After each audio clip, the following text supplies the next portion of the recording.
Hey everyone, it is time for this week's Windsor real estate market update.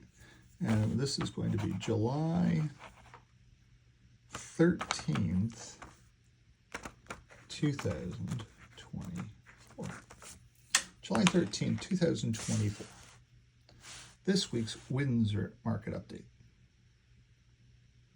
Some interesting things going on. So in my neighborhood, townhomes are selling rapidly. People are starting to appreciate and understand that for $800,000 or around there, or a little bit less, between $560,000 and $800,000, you can get a good high quality home where you're not going to have to do any maintenance. You're not going to have to do anything to the house. And you'll be able to live there. They'll cut the grass and you'll be able to just plant your plants and watch them grow. That's what I do at my townhome. I love townhome living. Yeah, I would love to have a garage someplace or a barn someplace or a building someplace. But I can do that at any point in time. Just have to find the right place. So this week's Windsor real estate market update, very strong market again. Our July close or slowdown only lasted for a week and a half. I sold 2 houses this week. The one on Alexis sold exceptionally well, and the one on Little River sold exceptionally well. I set a new record on Little River. Nothing has ever sold for what I was able to get out of Little River. So again, some different pockets. I don't know if it's me and my skill sets. I'd like to think that. But then I would be getting very egotistical on my video here. And those that know me know that there's no ego at all with me. I just go out and do the hard work. Also, both of those houses sold in 4 days each, and days on market are averaging 22. So I don't know how I'm doing that, but I'm glad that I am. That's the most important part. And I'm just traditionally listing them and saying, bring me your offers, and selling the darn things. So I'm up to 19 ends this year, and I have possibly 2 ends coming up soon. We'll see how that all goes. I got to get out and do some advertising. My guys are finishing up the project on Lillian. That's got to be done by the 26th. It closes on the 26th, and we're really just kind of in the final sweeping stages of Lillian right now. We have some more work to do outside, in the sheds and into the barn and into the garage, but it's coming along really well. That's why I have a staff and a crew now. They go and work. They send me their hours on Friday and I pay them. I got to do that. I got to remember to pay Trevor here now. He sent me over a bill the other day. Got to get him paid before I go fly away again. So that's all good. Everything on Lillian is all right in place. Everything on McMahon is all right in place. Everything in Little River is falling right into place. Riverside Drive, a couple things there that need to get done, and hopefully they'll fall into place. If not, the government has to get involved, and no big deal there. The government will get involved if I ask them to. Those guys with little black cars will drive around and go knock on people's doors. Who wants the government knocking on their door? I don't know. So hopefully they do what they need to do. We'll get there, one step at a time. I'll work on that when I get back. But anyways, so for this week's market activity, it has been a very resilient market. We're back up to selling $40 million worth of houses for the week, which is a very strong week for Windsor, LaSalle, Tecumseh. Very strong week again. 75 houses. But there is a little trend breaking here now. There is a little trend. We'll see how it plays out for next week. Next week is going to be kind of our flag. We'll see. 44 sold over, which is only 58%. That is down 10.1% from 2 weeks ago.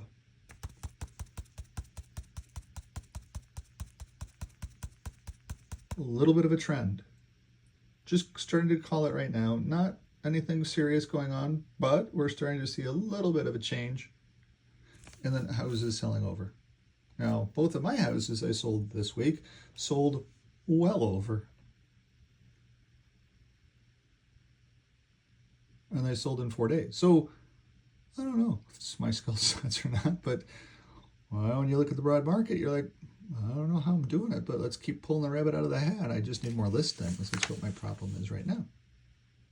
Don't have any listings, which is kind of a good thing too, because I am getting ready to go to the campground for a few days. I have to be back later this week for a brain scan to try to look and see if those rocks in the middle of my head are breaking down into sand or if they're just banging together. We'll see what's going on when I get my brain scan. It's a little weird because the brain scan people called me almost right away. The doctor said, hey, plan on a 6-month delay. So I'm like, uh-oh, what do they know?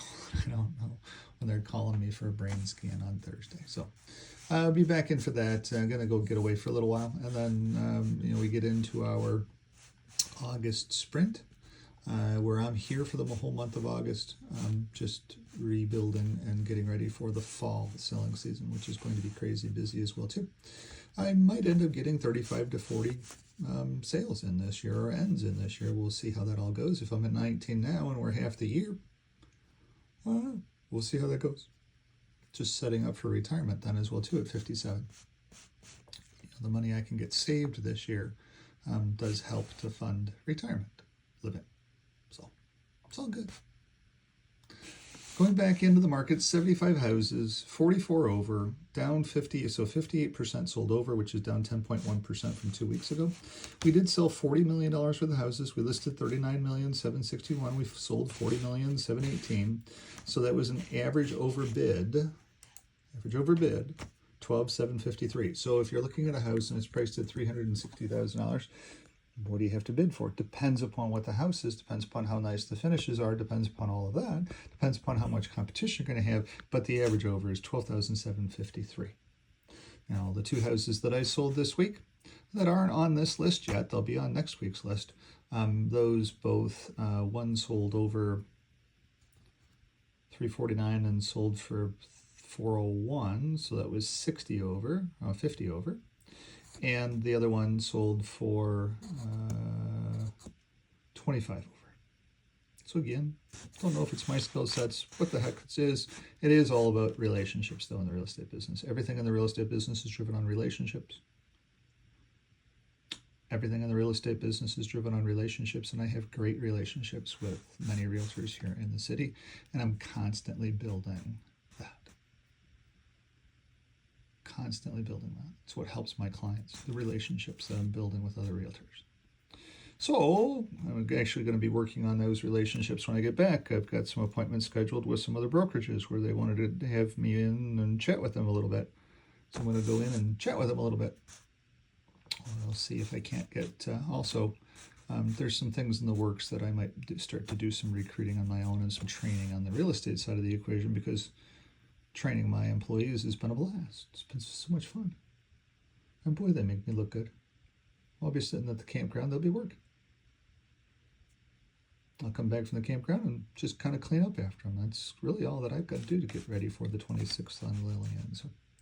And we're trying to find the next project. There was somebody that called me this week, and we may have the next project in to come soon. But again, another realtor is going to have to make that determination for us. So relationships, everything in this business. Let's see here. Average over was down. So looking at average over bid, $12,753. That was down $18,000 from 2 weeks ago. $18,000, that's a pretty significant sum. So if you're a buyer right now, it is a good time to be out there buying, because you're not paying as much over as what you were doing 2 weeks ago. Does that come back? I don't know. We're going to see. 2 weeks from now, are we back to 31,000 over? Maybe we are. I know next week, at least my 2 data sets are going to be strong.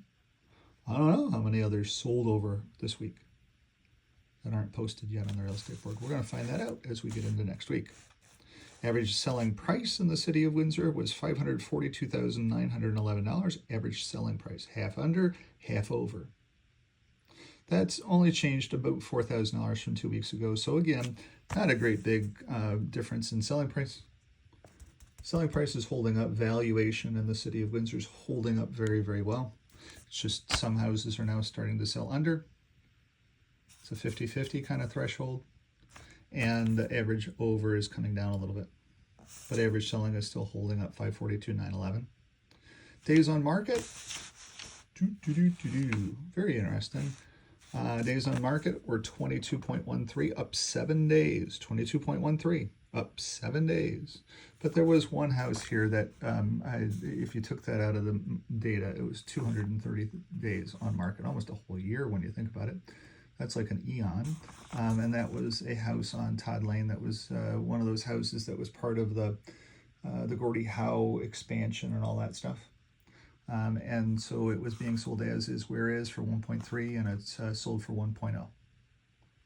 And an Indian realtor brought in a client, probably from out of Toronto. A group of investors probably stepped in and bought the land. It is in LaSalle. There's a house on it as well too, but the house is being sold as is, whereas it's been sitting vacant for, at least 10, 15 years. So we'll see. So I took that, if you take that out of the data sets, then you'd have, let's do that math here quickly. You'd have 1660 minus 230, 1430 divided by 74. You'd have 19.32 days. So let's just do it this way, 19.32 days. 19.32 days on market average. Looking at commission structures 2.0, commission structures had 17.63 days on market, 2.25 commission structures had 11.75 days on market, and 2.5% commission structures had 24.7 days on market. Again, there's an interesting trend happening with the 2.5s. We'll have to see how that shakes out. It might just be a quiet change for a very short period of time. And the 2.5s might come back into leadership roles here soon. It's just interesting to see what's going on with it. That's a good thing too, because then that means that realtors are showing the houses that with buyers are, the realtors with buyers are showing houses that are 2.0s. So that's good. Not a bad problem to have there. It's a little bit of interesting information at the very least. Now, all of my listings, so the listing on Alexis was 2.0 because I got paid more because I'm doing the estate work there too. So I charge for that in the commission structure. And then the house on Little River is a little different commission structure as well too, because of some things there too. I can't get into the nitty gritty of all of that. I'm not going to share that here on my YouTube channel anyway. I don't want my competitors to know exactly what I'm doing, but I do work a little bit on commission structures, and there are just some different things that I'm going to be launching here soon. As money continues to keep piling up in the bank account, there's some things that Adam is working on doing all of my advertising stuff. We'll get there one step at a time. On to more data sets. 2.0, commission structure, there were 49 of those listings. 2.25, there were 4 of those. That actually did better from a days on market perspective. And 2.5, there were 22 of those. So that is up a little bit. People are looking at that 2.5, or at least starting to see some value in the 2.5. And I haven't run the math yet on the 2s and the 2.5s and the 2.25s. I will get in and do the math. I'll take this with me to the campground, and I'll take my calculator with me tomorrow too, and plug that in and shoot another video. This ends this video for today. This is the weekly update for July 13, 2024, Windsor market. Very steady, solid, 542,911 average selling price. A little bit less selling over bid, giving buyers some opportunities. A little bit of a trend setting up here. We'll have to see how that plays out. 75 houses sold for the week, very, very strong. 40 million, very, very strong. Average over 12,753, which is down quite a bit. So we'll have to see how that changes, see if it changes at all. That might be a little pivot point going on in the city of Windsor. Not sure yet. It's three weeks of data set, so we'll see. Average selling price, though, holding up very strong, 542. Commission structure 49, 4, and 22. And the days on market average 19.32. 2.0, 17.63, 2.25 is 11.75, 2.5, 24.7, at least this week. Next week's will be a little bit different information. So I'm going to go sneak away for a little bit. Got to be back for the 18th for that brain scan. So Enjoy your next couple of days. I'm going to actually take a book or two with me to the campground this week, and see if I can't get a couple of books possibly scanned through and read. That might be interesting. Of course, I may as well speak to the assassination attempt in the United States. It is very disheartening to me. I don't understand what's going on in my own country from a sociological perspective, or I don't know what the heck it is. But it's just very interesting to say the least. My country is going through its own problems. It is very scary when you think about flying and you think about airplanes getting within 4,000 yards of each other or less than that.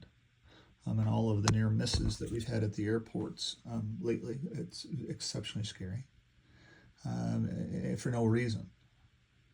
And then also to have the concept that our president, or former president who's running for presidency, let's at least label it correctly, was within 1 inch of getting killed by somebody with a shotgun that was able to get within less than 200 yards. Everybody's debating how far was he. It was at least 125 yards, if not 130 yards. And everybody admits that most people with a sighted rifle within 200 yards of something can very easily hit that target. That it was just one of those very fluke things. That there was a head movement of 1 inch or 2, or a centimeter or 2, that saved the former president's life. And I also get a little disheartened. I don't understand how, everybody can say, oh yeah, we need to take him out because, we've tried to stop him from legal perspectives. We tried to stop him from taking all of his money away, fining him incessantly. We've tried to take all of his money away by having him have to pay for high-powered lawyers. And yet somehow the guy keeps coming back. And now all of a sudden we need to put a target on him. That was the verbiage that was starting to be used this week, heading into Friday. And I don't understand that part. I don't understand how elected officials can get away with saying the things that they say, and not being charged by the Secret Service for the things that they say. I don't know why those folks are not being investigated by the Secret Service for the mean, nasty things that they say. If you and I said the same things, then we would be investigated by the Secret Service. They would come by our doors and be knocking on our doors with their great big black SUVs. I just don't understand that part, and why they're allowed to do that. And that's what also takes a 20-year-old and fills his head full of mush, and then somehow is able to get up on a roof that was not protected for some reason and come within 1 inch of killing somebody running for president. I just don't understand it. I'll go back and stay focused on my real estate stuff. I find it very disheartening. At breakfast this morning, somebody was kind of not really chuckling, but not really pleasant. And it just upset me to no end, because I don't understand how it's okay to say, yeah, we should kill somebody that disagrees with us. I just don't understand that part. I don't understand how our society has come to that, hey, you disagree with me, so I need to kill you. I just don't understand. I don't get it. It's just sad, I find, is kind of the best way to be able to say that. So please try to get along with each other. Please try not to kill anybody. It's just not pleasant for them. And I'm going to go to the campground and get away from everybody for a little while. Keep the TV turned off, keep the internet turned off as much as humanly possible. And the Republican convention is coming up this week, so they'll do their thing, and the Democrats will have their week to do their thing too. So it's all fair. We'll find out who the running mate is going to be for the Republican side as well too this week, so it should be pretty interesting. I don't know, and I'm kind of thinking it might be J.D. Vance, a younger Republican moving into a vice presidency role. or a potential vice presidency role. I don't know. We'll see. Hopefully it is somebody younger. Hopefully it's not somebody in their 60s or 70s. Hopefully it is somebody that's more in their 45s and 50s, to be able to possibly give us 4 years if the Republicans win, 4 years of Republican, and then maybe another 4 years of somebody younger leading this country or leading my country. I'm not sure. We'll see what happens with all of that. But I do hold out hope for a little bit of that. We'll see. And we'll kind of go from that. However you vote, or if you vote in the United States, it's up to you. I am an American. I do vote. I carry a passport. Living here in Canada as a permanent resident. So I did have to get away from some of the political upheaval in the United States back in the day. And Canada was a great place for me to call home, and it is my home. So thanks for listening to the political ramifications of this week too. I just needed to kind of vent that, and you're kind of my homies to just listen to that stuff. So thanks for listening. I kind of needed that as well too. It just doesn't make any sense to me. I just feel so sorry for the 50-year-old that lost his life and the other 2 that are fighting for their life. I don't get it. I just don't understand. But anyways, I will get off my high horse, get some sleep in me to get ready to leave tomorrow. I'm going to jump in the pickup truck, go up to the camper. Oh, one last thing to share with you. I know that some of my homies are listening to this and they listen to it all the way to the end. The last thing. I had made one mistake with the camper. I figured that since we have never used the water, 2021 we bought the camper, we've never used the water. The campground we go to has an amazing facility and it's very, very clean, and we go in the facilities. We do our showers there, and we do all of the other evacuation stuff there too. And so we've never used any of the water in the camper. We just don't. We buy our own bottled water. We've got bottled water to take with us tomorrow. And so we've never used it. And this past winter, I figured, why winterize it? We don't use the darn thing. What's there to freeze? But apparently there was something there to freeze. And so the camper did have about $750 for the damage done to it over the winter time. And the folks up at the RV place, can't remember the name of the place now, Adventure RV up in by Simcoe. Fixed it all up, and we're going to go up and pick it up and take it to the campground and spend a couple days there just getting away from everything. I need to do that right now. So thanks for watching. Thanks for listening. That's the Windsor Market update and a little bit of update on what's going on with me for this next week. I'll be back Thursday for that brain scan. Have a great day. If you have any questions about real estate, I will be on my phone. I'll take my phone with me. 519-995-6145, 519-995-6145. My name's Brian. Any way I can help, just give me a jingle. Thanks for listening. Have a great night.